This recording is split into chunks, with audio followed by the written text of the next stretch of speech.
ఆరోగ్యానికి ఎంతో మేలు చేసే మునగాకు పొడి. ఈ పొడితో రోజుకొక ముద్ద తిన్నా చాలండి కొన్ని వందల రోగాలు దూరం అవుతాయి. తప్పకుండా ఒకసారి ఇలా ట్రై చేయండి. టేస్ట్ కూడా చాలా బాగుంటుంది. ముందుగా మునగాకుని వాటర్ లో వేసుకొని నీట్ గా క్లీన్ చేసుకుని పూర్తిగా తడి ఆరబెట్టుకోవాలి. ఇప్పుడు పాన్ లో కొంచెం ఆయిల్ వేసుకొని 2 స్పూన్ల శనగపప్పు, 1 స్పూన్ మినపప్పు వేసుకొని లైట్ గా ఫ్రై చేసుకోవాలి.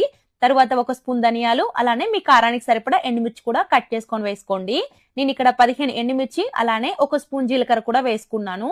వేసుకొని పప్పుల్ని ఈ విధంగా ఫ్రై చేసుకొని పక్కన పెట్టుకోండి. అదే పాన్ లో 2 కప్పుల మునగాకు, కొద్దిగా కరివేపాకు కూడా వేసుకొని ఫ్రై చేసుకోండి.